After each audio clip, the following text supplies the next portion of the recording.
Bonjour à toutes et à tous, on a rendez-vous avec une vedette. Non, sans mentir, c'est une vedette qui va venir aujourd'hui s'asseoir à côté de moi dans Sans Détour. Elle s'appelle Babou, c'est un nom de vedette, Babou.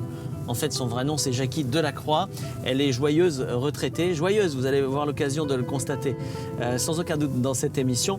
Elle a été pendant 30 ans journaliste et puis auparavant, elle était visagiste. Ça vous dit rien? En tout cas, Brigitte Bardot, elle s'en souvient. Bon, on va aller la voir. Je vous expliquerai tout ça en détail. Enfin, c'est plutôt elle qui va échanger avec nous. Et puis, on va l'emmener, eh bien, comme elle était ancienne journaliste, on va l'emmener dans les locaux d'Ouest France notamment. Auparavant, on va aller faire une petite promenade romantique dans les jardins des Sables d'Olonne.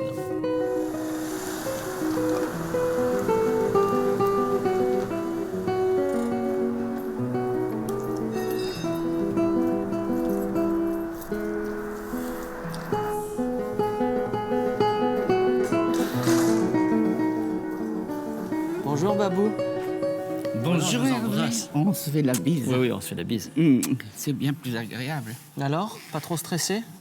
Bah un peu, hein, parce que ça fait quand même un peu bizarre de se retrouver de l'autre côté de la caméra. Mais vous êtes carrément bien ici. Ah oui, c'est superbe Vous êtes ici. dans une superbe résidence. On là. est dans une superbe Vous êtes tranquille. structure, tranquille, agréable, bien décorée, parce que ça c'est important. Avec des super nanas aussi, hein. Il y en a qui sont chiantes, mais il y en a qui sont bien. D'accord. Hein, il y a tout. Bon, Non, vous avez mais c'est un vrai, vrai c'est bien. franc-parler, hein. Vous allez avoir l'occasion de le découvrir, Babou. Vous avez été journaliste 30 ans, c'est ça? Oui. Ah, dites donc. C'était À Paris, hein? À Paris, oui, à la Vie du Rail. Et mon cher, le bureau, c'était l'ancien consulat de Russie. D'accord. Vous voyez un peu comme on avait des locaux. Extraordinaire. Vous avez un fort tempérament, on peut dire ça? Faut pas, j'ai un tempérament, quoi. Ouais. Oui. Oui, mais plus on vieillit, plus ça se développe. Vous devenez ronde, le sourire arrive avec l'âge. C'est Non, pour ça. je l'ai toujours eu. Mais la sûreté de soi, Ouais. ça ne vient pas facilement. Ça vient maintenant. D'accord. Maintenant, on ose tout, on n'a plus rien à perdre. C'est ça. Alors, on va monter dans la voiture, vous savez pas où on va. Non. Et puis, vous allez me raconter un peu ce parcours qui dure depuis 84 ans. De Paris au Sable d'Olonne. Oh là là, j'étais en Normande, hein. Je suis né en Normandie, ça se voit pas. Attention, ça rigole pas. Mais c'est parce que vous avez été visagiste, alors vous êtes pomponné pour venir nous voir aujourd'hui. Un peu, c'est vrai. Allons-y. Allons-y. Allons-y gaiement.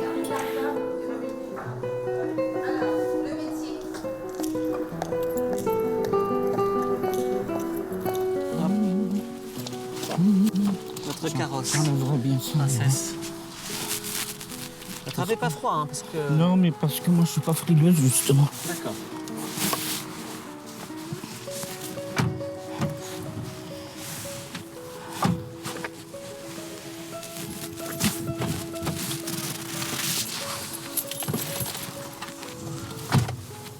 Non. Je vous aide. Oh oui. J'adore ça. Très bien. Alors, en voiture, allons-nous. En voiture, j'y note. Donc, vous étiez normande au départ. Ben, je suis né en Normandie, d'un père antillais, martiniquais, et d'une maman bretonne. C'est pour ça que vous êtes quand même très très bronzé. Voilà. Je suis de la Martinique. Et j'y tiens. Je suis né en France. C'est vrai? Je suis né à Évreux. Et vous y êtes allé beaucoup en Martinique? Non, 2-3 fois, 3 fois. Alors, parlez-moi de votre métier de visagiste, parce que j'imagine qu'à votre... j'ose dire à votre âge, Babou, Oui, hein, bien sûr, quand on bien est sûr. visagiste, c'était des métiers pas communs. Ah bah absolument, pour ça, c'est... Donc c'était du Il a maquillage, fallu, hein, il a c'était fallu du que je maquillage. lutte beaucoup pour pouvoir le faire, parce que ça fallait aller à Paris. C'était quoi? C'était c'est ce qu'on appelle les esthéticiennes? Oui, donc Vous on appartenait à une école, on choisissait son école, il n'y en avait pas beaucoup, c'était payant. Donc pour tout ça, il a fallu que je travaille, D'accord. parce que mes parents Et vous n'avaient vouliez pas faire les ça? moyens. Mais pourquoi vous avez décidé de faire ça? C'est bizarre comme Parce métier. que je voulais sortir un peu de ma condition quand même. D'accord. Puis je voulais faire honneur à mes parents Et à l'époque, quand on était visagiste, on côtoyait des gens qui avaient les moyens de se faire maquiller. Oui, C'est ça. et puis, bah oui. Bien sûr, mais quand même, c'était pas seulement ça. C'est que c'était très agréable, c'était quelque chose de nouveau, et quelque chose qui était, comment dirais-je, flatteur. Hein, parce que j'ai fait les massages aussi en même temps. J'ai tout fait en fait. oui. Hein. Oui, j'ai voulu tout apprendre.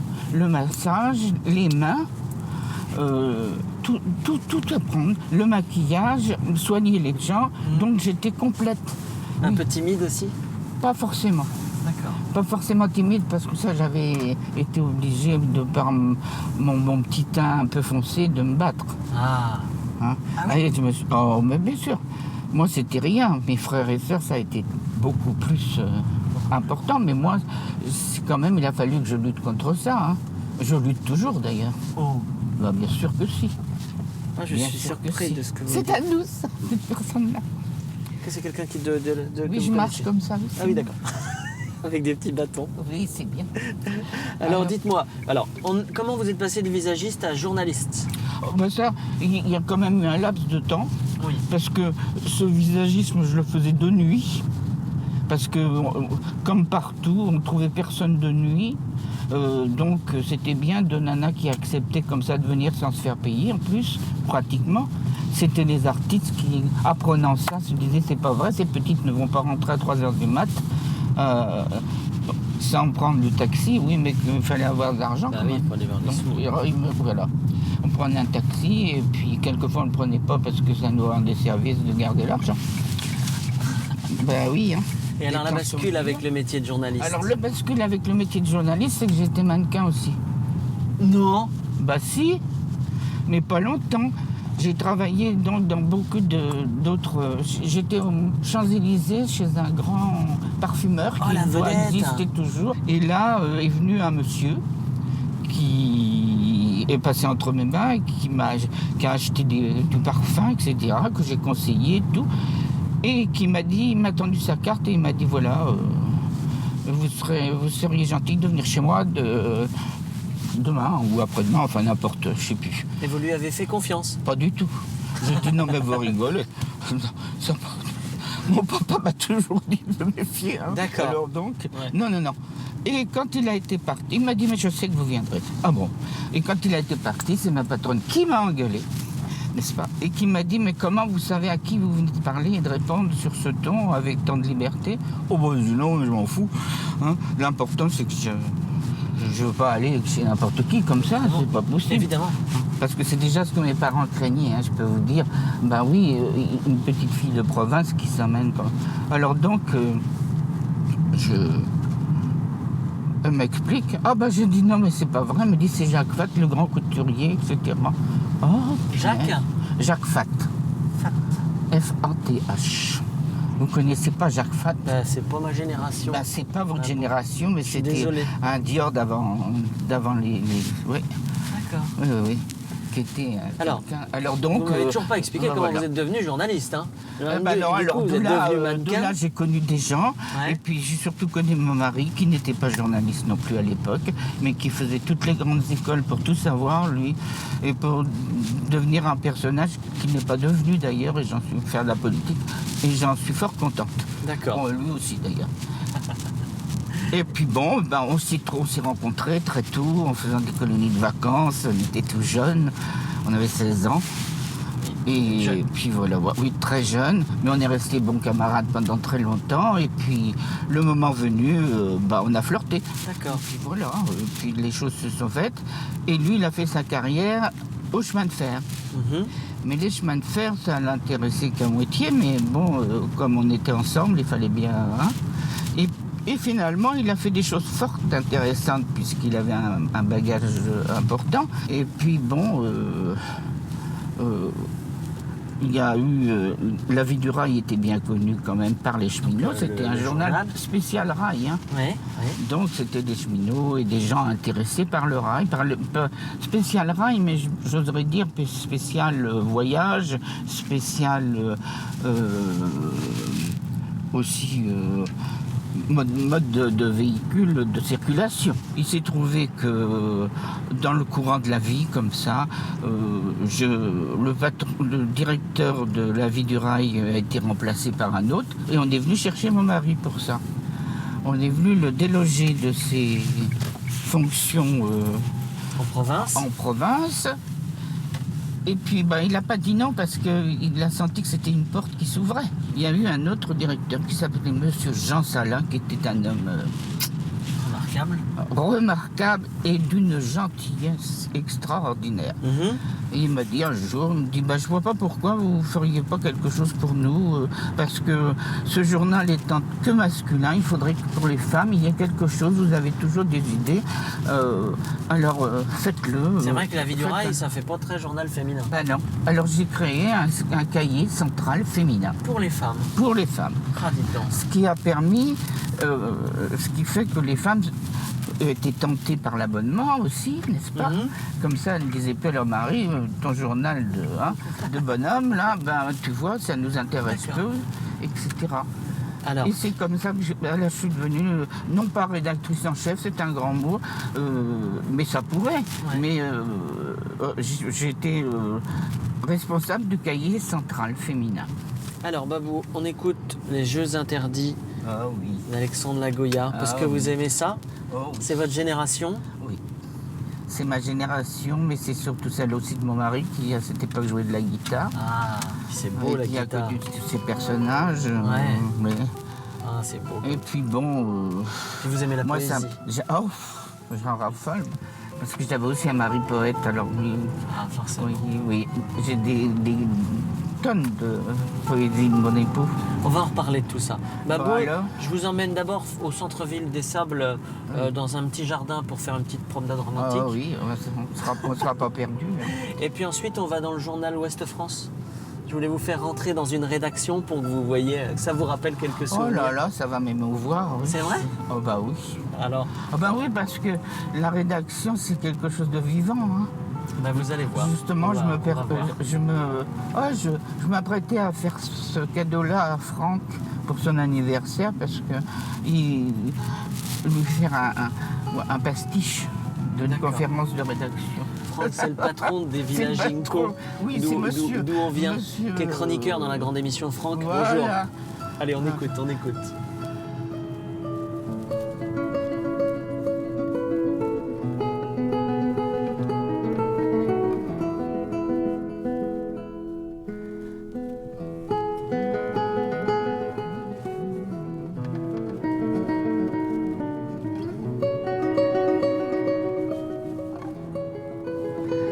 Ça me ferait pleurer. Hein. Ah, c'est beau. C'est très très beau.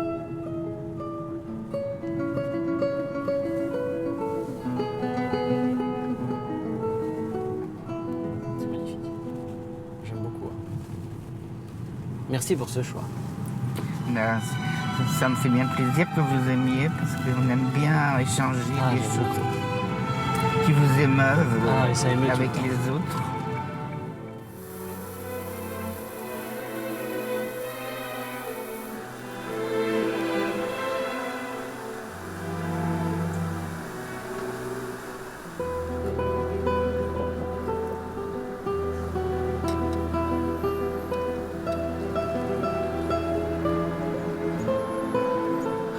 Bon, Babou, on a parlé trop rapidement de la poésie dans la voiture. C'est ma vie, la poésie. Donc, votre mari était poète et vous aussi? C'est à cause de lui.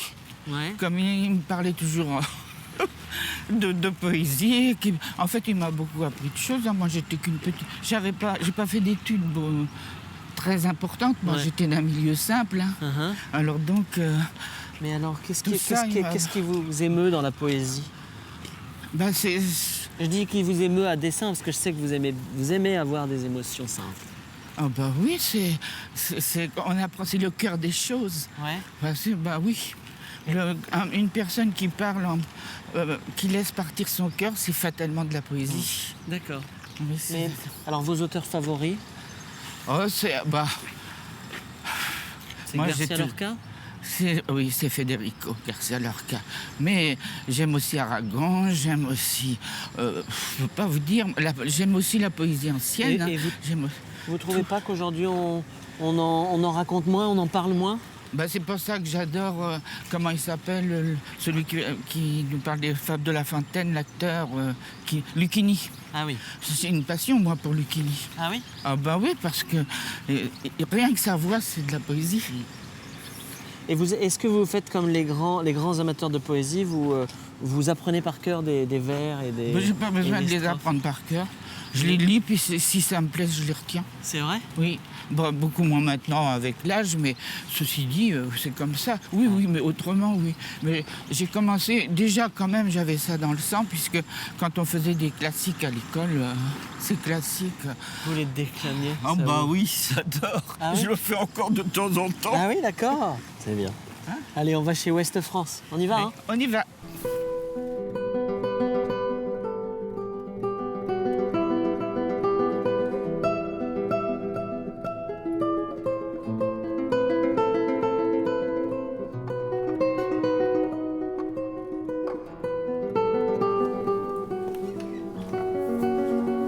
Et hop, je leur prends votre bras.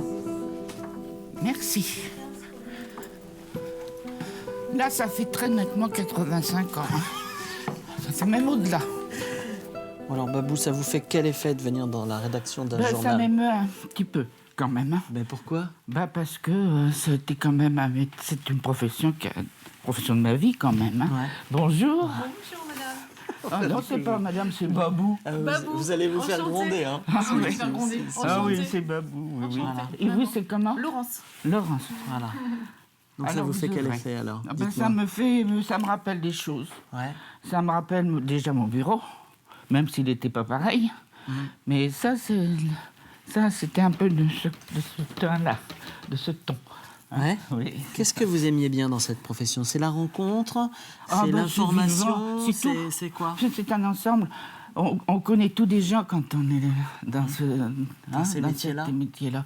Et puis parce que on apporte aussi quelque chose. Quelquefois, on est haï, mais c'est pas grave. Ça va avec le métier. Vous avez des exemples précis? Oh non. Non, mais quelquefois, on fait des choses qui plaisent pas au directeur. Hein. Ah oui, c'est ça. Si c'est co-directeur, ça va encore. Si ça plaît pas au directeur, c'est que ça Oui, n'a pas alors, plu à la l'époque. rédaction. Oui, oui. Ah. D'accord. C'est que ça plaît pas non plus au alors, lecteur. Est-ce que vous avez des souvenirs un peu marquants de votre métier de journaliste? Des événements peut-être un peu marquants? Vous qui avez traversé 3 décennies. Oh, moi, la plus marquante, c'est peut-être mon arrivée, parce que le premier reportage que j'ai fait, c'était quand même quelque chose d'émouvant pour moi et de particulier. C'est que j'ai eu l'occasion d'aller en Inde et d'interviewer Indira Gandhi. Quand même, c'est beau. Hein. Mais on découvre des trucs comme ça. On était nombreux. Ça a été un voyage organisé des conférences de presse, quoi. Et puis de certains journaux. Et puis quand on s'est trouvés dans les jardins avec Indira Gandhi et ses sbires à côté, parce qu'elle avait toujours des... Hein, et bien là, dans ma tête, ça a vite fait, parce que comme on avait fait quelques visites à Fès, je me suis dit, bon, on va parler de la démographie du pays, mais il faut y aller sur les... Mais est-ce que je vais pouvoir? Qui va être? Et c'est elle qui est venue me chercher. D'accord. Purée. C'est quoi ce purée? On est toute une assemblée, là, admettez 30 ou 40 personnes là, et puis Indira Gandhi vient choisir avec... C'est moi, elle s'arrête sur moi. Oh hein, ça fait quand même un effet extraordinaire. Ça, je veux dire, je pense que c'est la plus grosse impression de ma vie. D'accord. Très bien. Très bien. Bon. Et puis, voilà. Babou, écoutez, je vous remercie beaucoup. On parlerait pendant des heures avec vous. Ouais, bien On va sûr. revenir. Je vous ramène. Merci à la rédaction du journal Ouest France qui nous Ah a oui, accueillis c'est ici très au gentil SAB. à vous. Merci Et puis, beaucoup. Vous savez, moi, je suis partie au moment où on installait tout ça. Et j'ai dit, oh là là, jamais je me ferai à ça, j'ai besoin de mon crayon, j'ai besoin de mes petits classeurs, j'ai besoin de ma secrétaire, j'ai besoin de mes mines. Et de Federico Garcia Lorca. Ah, oui. Ah, oui. Bon, merci beaucoup. Et nous, on se retrouve la semaine prochaine pour un nouveau numéro de Sans détour. Bonne fin de journée et merci de m'avoir reçu, maman.